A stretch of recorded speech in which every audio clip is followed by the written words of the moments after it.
오늘 말씀에서는 이제 남유다의 여덟 번째 왕인 이제 요아스가 등장을 합니다. 근데 이제 여러분 13장을 보시면은 요아스가 또 등장을 하거든요. 근데 그 요아스는 북이스라엘, 그러니까 남유다의 요아스랑 다른 요아스입니다. 그래서 그걸 이제 참고하시기 바랍니다. 내일 새벽 예배 때. 어쨌든 이 남유다의 요아스는 이제 남유다의 여덟 번째 왕인데, 그 이전에 이제 아합 왕의 딸 이제 아달랴의 숙청에서 살아남았어요. 뭐 다 이제 남 유다 왕위를 다 죽이려고자 했는데 거기서 살아남았습니다. 어떻게 살아남았냐면은 그 당시 대제사장 여호야다라는 사람이 이 요아스를 몰래 숨겨가지고 키웠어요. 7살까지. 그래서 키워가지고 그를 7살까지 키운 이후에 이제 7세에 이제 8세쯤 됐을 때에 왕위에 세워서 그때 왕이 된 거예요. 그래서 이제 어쨌든 이 제사장의 손에서 키워지다 보니까 이 요아스라는 왕은 남유다의 왕들 중에서도 좀 선하다라는 이제 인식을 가지고 있는 이제 왕입니다. 그래서 어떤 선한 일을 하였는가라는 것을 오늘 말씀에서 볼 수가 있는데요. 그는 성전을 보수하는 일을 했다라는 거예요. 아달랴가 성전을 이렇게 파괴를 많이 했었는데 이 제사장들에게 이야기를 한 거죠. 너희들이 이제 들어오는 이제 은으로 이 성전들을 보수를 해라. 뭐 여러 사람이 통용하는 은, 몸값으로 드리는 은, 거룩하게 드리는 은, 모든 일을 성전 보수에 일단 지금 힘써라. 그런데 이제 제사장들이 그 말을 듣고 이제 있었는데 성전을 수리하지를 않는 거예요. 그러니까 예를 들어서 여러분들이 건축 헌금을 하고 뭐 이렇게 차량 헌금을 했는데 차를 안 사는 거죠. 건축 헌금을 했는데 이렇게 건축을 할 금액이 되는데 건축을 안 하는 거예요. 그러니까 그런 식으로 이제 제사장들이 일 처리가 되게 느렸어요. 그래가지고 요아스가 와가지고 제사장들아 왜 아무것도 안 하냐 하면서 그러지 말아라. 이 돈을 이제 받지 말고 그냥 백성들이 성전 건축을 재건을 수리를 원하는 사람들이 직접 돈을 가져다가 수리공에게 맡겨라 차라리. 그러면 수리하지 않겠느냐? 너희들이 어디 업자를 뭐 찾지 말고 그들이 직접 하도록 해라. 그래가지고 그렇게 하기로 결정을 한 거예요. 그렇게 진행이 되는 도중에 이제 여호야다가 어떤 일을 하냐면은 이제 어떤 상자를 하나 가져다가 그 안에 그래도 헌금 들어오는 성전 보수에 헌금을 하시는 분들이 계시니까 그분들이 하시는 금액을 따로 받아두자 해가지고 그것을 이제 모일 때마다 가져다가 일하시는 목수들에게 좀 품삯을 좀 주고, 아니면은 좀 더 우리가 이제 업자까지 불러서 하지 아니해야 될 일들이 있잖아요. 목판 같은 걸 조금 덧붙이거나 돌을 좀 더 쌓거나 그런 일들을 하기 위하여서 목재들 그리고 돌들을 사기 위하여서 그 이제 들어온 조금의 헌금을 그렇게 사용을 했다라는 겁니다. 그래서 그렇게 성전을 이제 수리하고 재건하는 일에 힘써서 하나님이 보시기에 의롭다라고 여겨졌는데, 그런데 이제 요아스 왕이 잘 못한 게 있죠. 그게 뭐냐면은 주변에 이제 우상 숭배하는 제단들을 없애지 않았어요. 그래서 그대로 남겨놨었는데, 또한 나중에 요아스 오늘 말씀을 보시게 되면은 갑자기 아람 왕 하사엘이 쳐들어오죠. 쳐들어와서 이제 요아스가 어떻게 하냐면은 자기 아버지 3대에 걸쳐서 성전을 위해 드렸던 예물들 자기가 또 들었던 모든 예물들을 가져다가 살려주십시오 하고 조공으로 이렇게 바치는 거예요. 아람 왕한테 살려달라고. 그래서 아람 왕이 쳐들어왔다가 그걸 받고 많으니까 그 금액이 받고 그대로 떠납니다. 그러다가 자기가 어떻게 되냐면 신하들에게 이제 배신을 당해서 이제 칼로 찔려 죽게 됩니다. 그래서 어쨌든 이렇게 이제 비극적인 결말을 맺게 되는데, 이 말씀의 내용이 역대하 24장에 똑같은 말씀이 있어요. 그런데 좀 더 그가 왜 신하들에게 그런 배신을 당했는지에 대하여서 등장을 합니다. 역대하 24장 15절을 보시면은 어떻게 되면 여호야다가 죽어요. 그러니까 오늘 말씀에는 등장하지 않거든요. 근데 이제 역대하 24장에 보면은 여호야다가 130세로 죽습니다. 그리고 17절 보면은 이제 요아스는 항상 영적 어떤 지주인 아버지 같은 여호야다 대제사장의 말을 듣고 살았는데, 죽고 나니까 누구 말을 듣는다 그러냐면 방백들의 말을 듣는다고 이야기를 해요. 자신의 주변 신하들의 말을. 그러면서 어떻게 되기 시작하냐면은 18절에 그가 제하지 않았던 그 우상을 숭배를 합니다.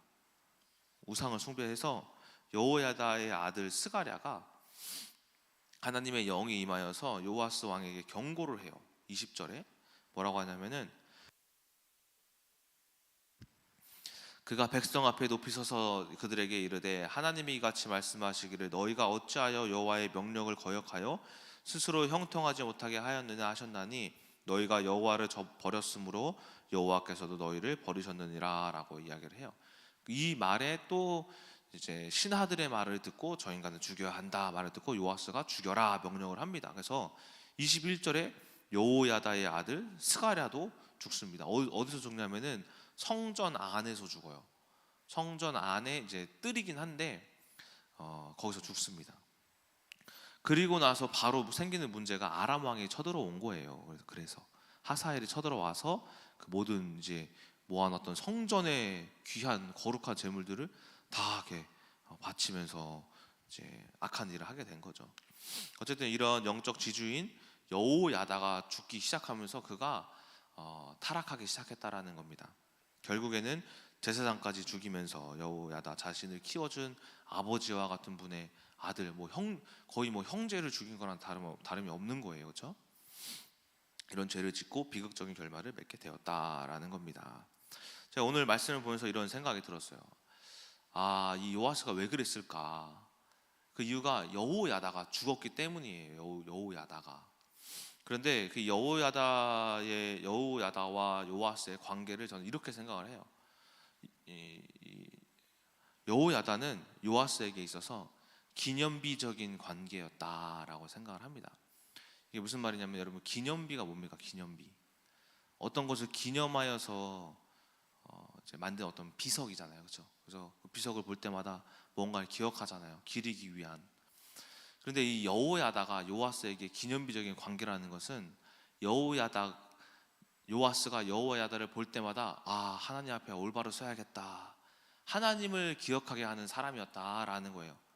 그래서 그들의 관계는 이제 여호야다는 모르겠지만 요아스는 어쨌든 여호야다를 보면서 항상 기념비적인 관계를 유지했던 거예요. 하나님 앞에 올바라야지. 우리 여호야다, 내 아버지는 아니지만 아버지가 지켜주셨으니, 하나님 아버지가 이제 여호야다를 통해서 나를 키우셨으니, 그러니까 여호야다를 보면서 항상 올바르게 해야겠다라는 어떤 기념비적인 역할을 여호야다가 했던 거예요.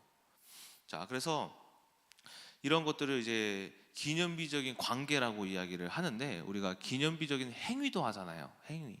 제가 옛날에 어디 신방을 갔었는데 이제 잘 기억이 안 나는데, 제가 고사랑 권사님 함다윗 고등부 학생 신방을 갔었는데 성경 말씀을 이제 화장실에나 어디 붙여놨던 걸로 기억을 해요. 맞아요? 또 누구 집이죠 그러면은? 어떤 가정의 고등부 신방을 하는데 말씀이 엄청 붙어 있어요. 민훈의 집이었나 그러면은? 네? 김금희 권사님 집이었나 보다. 손재영 우리 학생 집에. 그러니까 기념비적인 행위가 뭐냐면 우리가 여호와의 말씀을 이제 적어가지고 포스트잇에 이제 붙여가지고 화장실에다가 거실에다가 이제 문에다가 막 붙여놓잖아요. 그러니까 말씀을 기억하기 위한 기념비적인 행위를 하는 거예요, 그렇죠? 근데 이게 신명기 6장에도 등장을 한단 말이에요. 5장 9절에 보면, 신명기 6장 5절에서 9절 보면은 너는 마음을 다하고 뜻을 다하고 힘을 다하여 여호와를 사랑하라 그래요. 그래서 이것을 마음에 새기고 자녀에게 가르치고 집에 앉아 있을 때, 길에 있을 때, 누워 있을 때 이제 항상 이 말씀을 강론하라라고 해요. 그러기 위해서 네가 손목에, 미간에, 문설주에, 문 바깥에 다 기록하라 말씀을. 그러니까 이게 하나님이 이스라엘 너희들 하나님 말씀 기억하기 위한 행위를 해라는 이제 그런 의미에서 그들이 막 미간 팔목에다가 막 붙이고 문설주 붙여서 갈 때마다 기억하기 위한 행위를 한 거란 말이에요, 그렇죠? 그래서 그들은 팔목을 볼 때마다 말씀 기억하고, 그리고 이제 미간의 어떤 느낌을 통해서 말씀을 또 꺼내서 읽기도 하는 행위를 하는 거예요. 이처럼 이제 기념비라는 것은 우리가 어떤 것을 볼 때마다 그 기억하는 거다. 근데 이 기념비적인 관계도 똑같아요. 우리가 관계에 있어서 우리 장현아 권사님 볼 때마다 어떤 말씀을 기억하는데, 권사님은 되게 제가 봤을 때 담대하신 것 같아요. 그래서 담대하신 우리 권사님. 그러니까 이게 기념비적인 어떤 관계인 거예요. 우리 거사랑 권사님은 항상 저를 막 반갑게만 웃으시면서 막 이렇게 인사를 해주세요. 저 사랑이 많으신 우리 권사님. 권사님 안녕하세요. 권사님만 보면은 사랑. 이게 느껴지는 거예요. 이게 기념비적인 관계인 거예요. 제가 무슨 말인지 아시겠죠? 자, 이처럼 이런 기념비적인 것들이 있는데, 성경에서도 하나님을 기념하기 위한 이제 행위들, 기념비적인 행위들이, 야곱이 창세기 28장에서 하나님의 사람과 씨름하였을 때 그것에 돌을 쌓아 기둥을 만들고 베델이라 불렀다라고 하면서 기념비적인 행위를 하고, 여호수아도 요단강을 건널 때 이제 12지파에게 큰 돌멩이를 하나씩 매라 하고, 그 돌멩이를 이제 요단강을 건너고 돌멩이를 길가에 12개를 놓아서 이것을 자녀들이 볼 때 이것이 무엇입니까 하면, 이때 하나님이 홍해를 가르시고 강을 건너 우리를 승리케 하셨다라는 것을 이야기하게 하라라는, 돌을 볼 때마다 하나님이 승리케 하셨구나라는 그런 돌들을 이제 만들어 놓으라고 명령하십니다. 길가에 여호수아가 이제 그런 행위들도 하죠. 이처럼 이런 행위들이 있고 관계들이 있는데, 오늘 이처럼 우리가 이제 생각해야 할 것은 기념비적인 관계를 생각하자라는 거예요. 기념비적인 행위도 좋지만 기념비적인 관계도 중요하다라는 거예요. 오늘 말씀에 이 여호야다가 요아스에게 기념비적인 관계가 있었다라는 거죠. 이처럼 우리도 기념비적인 관계가 있는데, 그 관계가 때론 육신의 기념비적인 관계가 만들어질 때가 있다라는 거예요. 예를 들어서 누구를 볼 때마다 에이 원수, 에이 우리 왼수, 누구죠? 우리 남편들, 그죠? 아니 우리 아내들, 왼수라는 기념비적인 기념비가 세워져 있는 거예요, 그렇죠? 아니세요? 저만 왔는데 오늘 기념비가 세워져 있는 거예요. 기념비적인 관계. 그래서 볼 때마다 저 왼수, 오늘 밥 그냥 고추장에다가 그냥 참기름이나 좀 뿌려서 먹어 여보, 이러잖아, 그렇죠? 왼수라는 기념비가 세워진 거예요. 또 누가 있어요? 직장에서 막 힘들어, 어떤 환경적인 것에서도 기념비적인 관계가 있죠. 환경과의 관계. 직장은 또 직장 가야 돼, 힘들어, 출근할 때마다 그놈의 직장 상사들 또 어떻게 볼까, 바보 같은 우리 후배들을 또 어떻게 만나서 일을 할까. 나는 어떤 이제 불만이라는 기념비가 또 직장에도 세워져 있기도 하고, 그렇죠? 그리고 자식들을 보면은 한심할 때가 있잖아요, 여러분들. 한심한 놈. 우리 누구. 우리 이조이 한심해. 이렇게 생각하면은 쪼이에게 한심이라는 기념비를 여러분들이 세워 놓으신 거예요, 그렇죠? 이처럼 우리가 누구를 볼 때마다, 교회에서도 마찬가지예요. 교회에서도 여러분 그 모든 관계가 좋지 않잖아요. 겉으로는 막 권사님 안녕하세요 하면서 막 저 이상한 사람, 이렇게 막 어느 지사님 이상한 사람, 장로님 이상한 사람, 저 목사님 이렇게 수염 이상하게 길러갖고 이상한 사람 하잖아요, 그렇죠? 그러니까는 나도 모르게 누구에게 어떤 육신의 기념비가 세워져 있는 거예요. 그래서 볼 때마다 그 기념비가 생각나는 거예요. 더러운, 못난, 짜증나는, 혈기나는, 눈살 찌푸리는, 그게 겉으로는 모르지만 속에서 세워져 있는 거죠, 그렇죠? 이것이 기념비적인 관계다라는 거예요. 저도 솔직히 교회 안에서 없지 않아 있어요, 세워진 기념비가. 어떤 청년들 뭐 이상한 행동을 하면 쟤 또 저러네 라는, 또 저러네라는 기념비 막 세워져 있고, 왜 저렇게 행동하지? 나는 왜 저렇게 해? 나는 이해를 할 수 없어라는 기념비가 이렇게 세워져 있는 거예요. 그냥 볼 때마다 이해할 수 없고, 그냥 볼 때마다 왜 저래라는 생각이 드는 거예요, 이처럼. 그런데 우리가 어떤 기념비를 형성해야 합니까? 하나님이 말씀에서 사랑하고 용서하고 이해하고 관용하고 수용하고 긍휼히 여기는 이런 하나님의 헤세드와 같은 성품, 그리고 바울이 갈라디아서 5장과 베드로후서 1장에서 이야기하는 성령의 9가지 열매라든가, 아니면은 이제 신의 성품 8가지라든가 라는, 이제 하나님이 말씀하시는 이제 긍정적인 생명이 있는 말씀이 있는데, 우리가 사람들을 보면서 이러한 생명이 있는 기념비를 세우셔야 한다라는 거예요. 예를 들어서 갈라디아서 5장을 말씀을 드리자면은 성령의 열매 9가지, 사랑과 희락과 화평과 오래 참음과 자비와 양성과 충성과 온유와 절제와 같은 이런 생명의 기념비가 세워져야 한다라는 거예요. 누굴 볼 때에도 좀 내가 못마땅해 보여도 그래, 그래서 이해라는 기념비가 세워져서 이해할 수 없는 행동을 해도 내가 이해해야겠구나, 이 사람을 볼 때마다.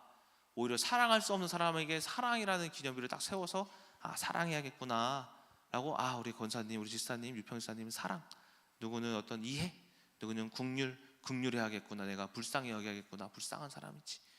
이렇게 기념비를 세우면서 그 관계를 점차 하나님께, 우리 관계를 통해서 하나님께 영광 돌리는 기념비로 여러분들 세우셔야 한다라는 거예요. 저도 이런 행위들을 어디서 했냐면은 우리 자녀들을 이름 지을 때 기념비적인 행위를 한 거예요. 이조이가 그냥 귀여워서 이조이 무슨 캐릭터 이름 같잖아요, 그렇죠? 근데 왜 이조이로 했냐면 이게 의미가 있는 거예요. 일단 조이라는 이제 단어가 영어로 기쁨이잖아요, 기쁨. 그리고 조이라는 이제 한자도 찾아봐서 바라볼 조, 기쁠 이라고 해서 여러 가지 의미가 있어요. 저희가 이 아이를 바라볼 때 항상 우리가 기뻐하자. 왜냐면 맨날 싸웠잖아요. 그러니까 얘를 보서라도 기뻐해야 되는 거예요. 그리고 이제 조이가 이 세상을 하나님으로부터 기쁘게 바라보는 아이가 되라. 그리고 너가 하나님 말씀을 전하여 세상을 기쁘게 하는 아이가 되라. 그리고 조민정이 조씨고 제가 이씨잖아요. 조이. 이것도 이제 어쨌든 껴맞추기 식인데, 그렇게 해서 어쨌든 이 조이라는 이 존재는 기쁨이라는 기념비적인 의미가 있는 거예요. 그래서 항상 조이를 볼 때마다 저는 기뻐하려고 노력을 해요. 막 삶이 힘들어도 조이를 보면은 애가 좀 웃기게 생겨서 정말 기쁘긴 해요. 진짜 웃기게 생기긴 했네. 기쁘다, 귀엽게 생기긴 했다, 기쁘다라는 그런 육신의 눈으로도 보여지지만은 실제로 마음으로도 그래, 우리 조이를 봐서라도 어떤 힘든 일이 있어도 기뻐해야지라는 마음을 집에 들어올 때마다 항상 이렇게 기억을 합니다. 그래서 이 아이는 저에게 기쁨이라는 어떤 기념비가 형성이 되어 있는 거예요. 그래서 조이가 아파도 혈관종 이런 종양 있잖아요, 입술에 아직도 조금 있는데, 그 종양이 있어도 기뻐해야지. 팔목 부러졌잖아요, 깁스하고 다니잖아요. 얼마나 불쌍해요. 그래도 하나님의 기쁘신 뜻이 있겠지. 그러니까 늘 조이를 보면서 기쁨, 감사 이거를 회복하는 거예요. 그래서 그런 기념비적인 관계가 저랑 이제 조이 사이에서 형성이 되어 있다라는 거예요. 때문에 조이를 이렇게 이제 기념비적인 이제 의미를 가지고 이름을 지었다라는 거예요. 근데 여기서 한 가지 에피소드가 있는데 뭐냐면은, 제가 조이 태어나고 나서 이제 정충호 지사님이랑 오홍렬 장로님이랑 그 십자가 공사하면서 중간에 점심을 먹으러 갔거든요. 갔는데 이제 오홍렬 장로님이 저한테 물어보시는 거예요. 근데 이 강도사님, 네, 첫째 딸 이름 정했어요? 이조이요. 장로님이 뭐라고 하시냐면, 얘 사람 이름 가지고 장난치는 거 아니에요. 그래서 그날 제가 출생신고 하고 왔거든요, 아침에. 해서 그래요? 장난 아닌데. 그래서 이름의 뜻을 설명해 드리니까 이름 예쁘다고 갑자기 이렇게 막 이런 에피소드가 아무튼 있습니다. 어쨌든 그렇게 기념비적인 존재가 되었고, 똑같이 이사야도 마찬가지예요. 이사야도 왜 이사야로 했냐면은 그냥 이사야처럼 살라가 아니라, 제가 진짜로 이사야가 뱃속에 있을 때 중국 어학연수 준비를 했잖아요. 진짜 힘들었어요. 그때 할 일도 너무 많고, 중고등부 수련회랑도 겹치고 중국 어학연수도 겹치는데, 중국 어학연수는 너무나도 문제가 많고 되어지는 게 하나도 안 될 정도로 막 비자 막히고 배 막히고 돈도 갑자기 더 필요하고 재정은 없고 후원 안 들어오고, 그거 너무 힘들어서 어느 날은 어떻게 하지 고민해, 새벽까지 막 고민해. 아무리 생각하면 뭐예요, 제가 할 수 없는데. 하나님, 이거 어떻게 합니까 하면서 이거 말씀을 읽으면서 내가 어떻게 회복해야겠다, 이거 내가 어떻게 못하겠다, 또 어떤 말씀 붙잡아야겠다 해가지고 말씀을 읽는데, 그때 성경책을 가지고 말씀 읽자 해서 딱 펼쳤는데 그게 이사야 43장이었던 거예요. 43장 뭐라고 하냐면, 43장에서 네가 물 가운데로 지날 때에도 침몰하지 않고 불 가운데에도 불 가운데 지나더라도 불꽃이 너를 사르지 못하고 너는 보배롭고 내 눈에 보배롭고 존귀하고 내가 너를 사랑하였은즉 하면서 막 쭉쭉쭉 이사야 44장 45장 46절 보면은 내가 바다에 길을 내고 할 수 없는 것들은 내가 한다. 사막에 물을 내고 그 주변에 동물들이 그 물을 마시면서 회복하고 내가 너를 택하여서 네 후손에도 네가 하는 모든 것들 그리고 네 이름도 존귀하게 할 것이고 하나님이 하시면은 사막에 강을 내는 일을 하시는구나.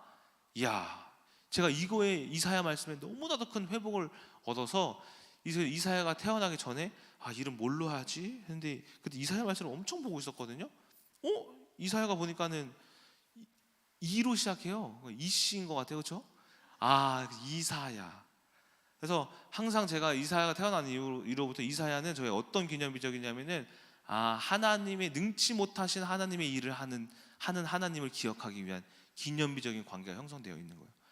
이사야 딱 보면은 얼굴도 좀 범상치 않게 생겼어요. 보셨어요 혹시? 지금의 저랑 비슷하게 생겼거든요. 그러니까 갓난아기가 지금의 저랑 닮은 거예요. 범상치 않다. 그러니까 이사야가 또 이제 나중에 커서도 하나님의 이제 진짜 이사야처럼 말씀을 전하는 이사야 선지자처럼 되어라, 목회자로 키워야겠다 이런 마음에 이사야로 정한 거예요. 그러니까 이처럼 볼 때마다 기념비적인 관계를 제가 만들어 놓은 거예요. 이름을 통하여서. 자, 이처럼 여러분들도 마찬가지로 우리가 육적인 기념비, 막 불평, 누구를 보면 맨날 화나, 누구를 보면 맨날 시기해라는 육적인 기념비가 아닌 영적인 기념비를 여러분들이 기념비적인 관계를 형성을 하셔라. 그게 사람에게 그리고 우리가 환경에게 우리 여러분들 가정의 영적인 기념비적인 이제 기념비를 세우는 거예요. 가정에 가면 나는 악마가 되는 것이 아니라 막 악한 여자, 막 악녀가 되는 것이 아니라 내가 평온한 사람, 사랑이 넘치는 사람이 되어야겠다. 이런 환경에서도 직장에서 나 온유해야겠다 라는 직장에서의 기념비를 딱 세워놓는 거예요. 그래서 여러분들이 이제 그때부터 남편을 이제 아내를 보면은 왼수가 아니라 이제 사랑해야겠다라는 사랑의 기념비, 직장에서는 화평의 기념비, 자녀를 볼 때마다 한심해라는 기념비가 아니라 이해라는 자녀를 볼 때마다 이해해야겠다라는 이해의 기념비 등등 이렇게 여러분들이 특히 안 되어진 관계, 되어지지 않는 불평이 나오는 그런 환경과 관계 속에서 영적인 기념비를 한번 세워보셔라라는 거예요. 요아스가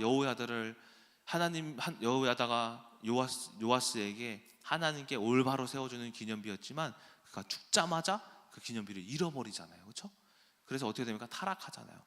이렇게 우리가 영적인 기념비를 잊어버리면은 흑암에게 넘어지는 결과를 받을 수 있다라는 겁니다. 저 이제 마무리를 하자면은 저도 이제 사실 민정사모와의 관계에서 기념비가 하나 세워져 있어요. 뭐냐면은 죽음의 기념비. 이게 무슨 말이냐면은 어떤 관계에서 조금 틀어진다? 그러면은 하나님이 나에게 죽어라라는 말씀이구나 라고 생각해요. 항상 뭔가 안 좋아졌어 갑자기. 나 또 죽으라는 말씀이구나. 그리고 뿐만이 아니라 안 좋아도 그냥 평온할 때도 관계가 괜찮을 때도 민정사모를 볼 때마다 무슨 생각이 드냐면은 딱 볼 때마다 하나님이 이발 너 딴 생각하지 마라. 화평하다고 교만하지 말아라. 왜냐면 저는 화평하고 평안하면은 막 배터지가 불러갖고 막 교만해지거든요. 그러니까 민정사모 볼 때마다 너가 딱 잘못하면 너 연단해 버린다. 막 약간 이런 느낌인 거예요. 민정사모. 그래서 아침에 딱 가서 잘 잤다. 그래서 보면 여보 잘 잤어. 갑자기 되게 차렷하게 되는 그런 존재인 거예요. 그래서 어떤 죽음의 기념비, 어떻게 보면 말하자면 죽음이지만은 사실 생명의 기념비인 거죠. 하나님이 저를 깨우시게 하도록 세운 사람, 저에게 딱 맞는 사람인 거예요. 어떻게 보면 그렇죠? 결론입니다. 이처럼 우리가 하나님 앞에 올바로 서기 위하여서는 항상 어떤 관계, 어떤 환경, 어떤 생각 앞에 우리가 기념비를 세워야 한다. 그것을 우리가 육신으로 하지 말고 하나님의 말씀이 영적인 것으로 세워둬서 그곳에 갈 때마다 또 만날 때마다 누구를 대할 때마다 이런 영적인 기념비를 통하여서 승리하는 여러분 되시길 주님의 이름으로 소망합니다. 기도하고 마치겠습니다.